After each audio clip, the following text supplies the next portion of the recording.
Yo, what's up YouTube? How are you guys doing? Thanks for clicking on this video. It's probably going to be a pretty short one, but I saw this comment yesterday and I figured it would be a fun thing to make a video about. So the topic of the day is reverse culture shock after spending 2 months in Sweden. What is it? Have I experienced it? And yeah, what examples do I have for you? And short answer to that is yes, I definitely have experienced some reverse culture shock, and I will get to that here shortly. I'm gonna drive home, it's like 5 minutes away, and then let's get this started.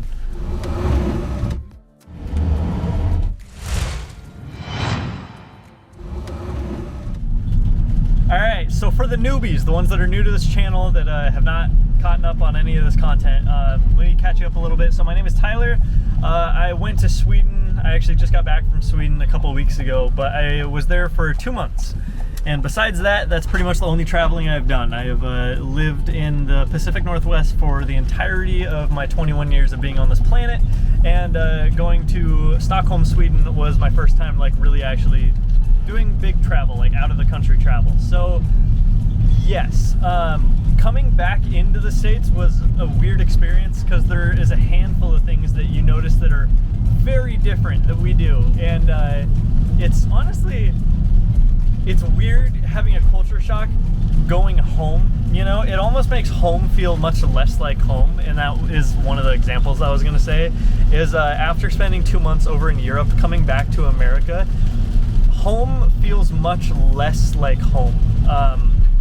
It's kind of weird, but over in Stockholm, I don't know what it was about Stockholm, if it was the people or just the atmosphere or what, but it felt very inviting and home-like over there. So I feel like a part of me, that's a weird way to say it, but I feel like a part of me is kind of stuck over in Stockholm, and it's always going to be. So besides that, kind of a vague point would be, you'll notice a big mindset difference, and it's hard to explain. It's hard to put it down to a T, but just talking to the people that live here versus people that live there, you will notice a like how they perceive others, how they perceive you, just how they interact with people is it's very different.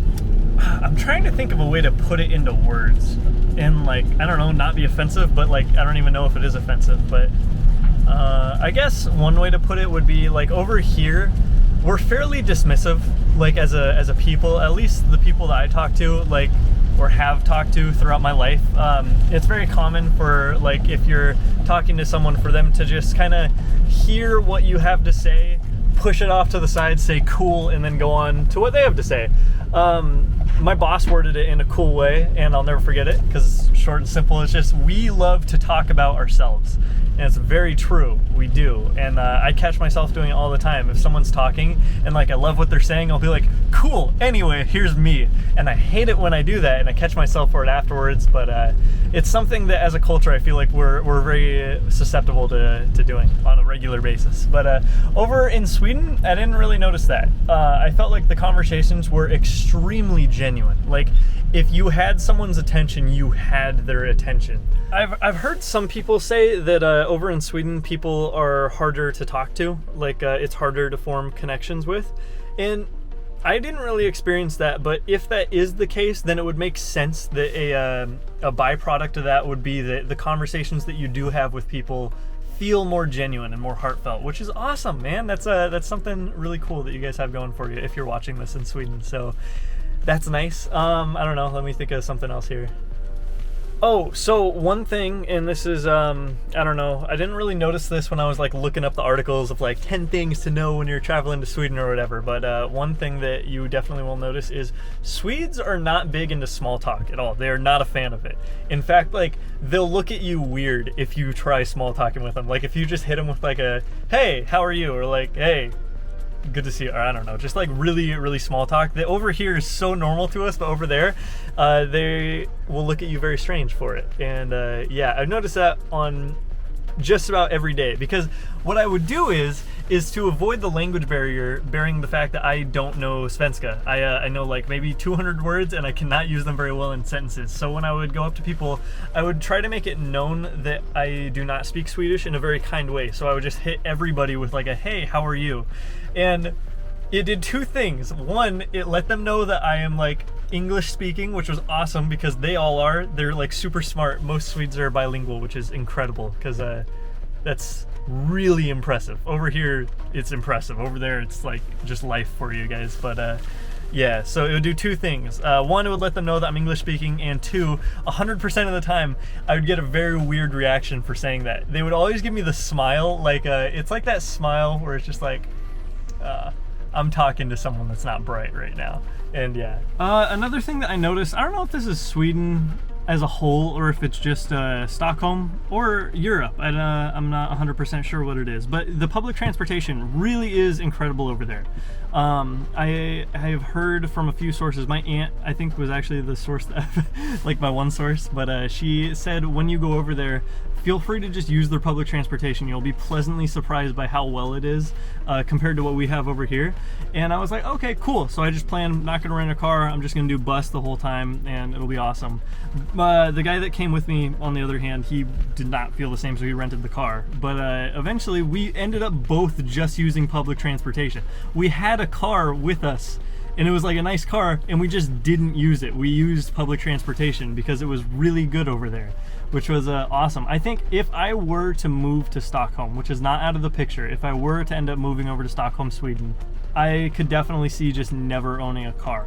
I would really still want to own a motorcycle because I love motorcycles, and I know that recently on this YouTube channel there hasn't been a ton of motorcycle videos as of lately, but that will change, especially when the weather stops being like this.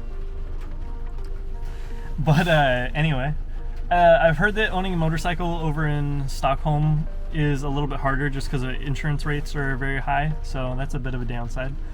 You know, that's one thing though, like going back a few steps to the whole conversation thing, I think it is easier to approach people over here and just strike up conversations. I noticed like I made friends over in Sweden, but I made friends through a connection that I made on Facebook. So it's like I already had an in to that, you know?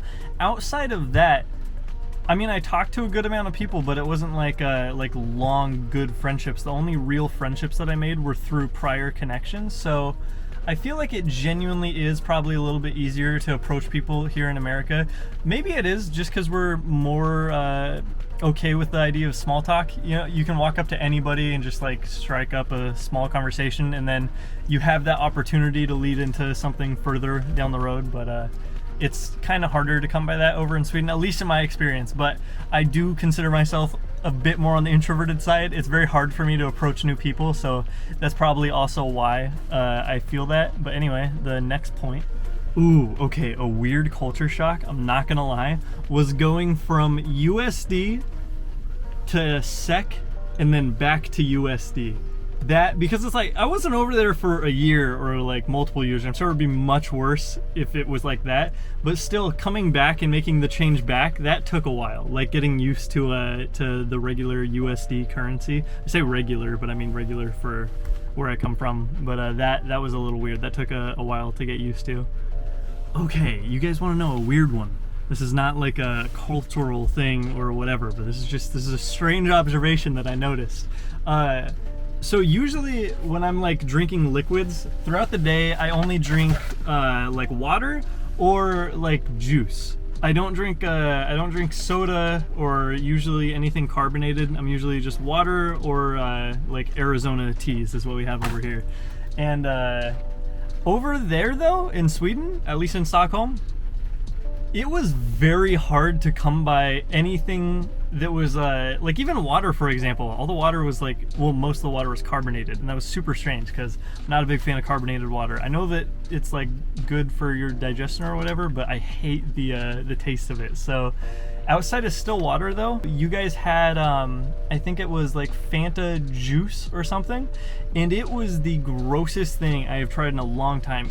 It essentially tastes just like the most sugar that you could possibly fit into a liquid. It was very sweet, and I was not a fan. It tasted like a mixer, like what you would mix with alcohol or something. So yeah, off the top of my head, that's kind of all that I could think of, but I'll write down some that pop into my head over the coming however long the future, and I'll make another video of this, and we'll get like more organized points. It'll be like a solid 5 list or whatever. This was just off the top of my head. So those were a few observations that I noticed when going from America to Sweden back to America.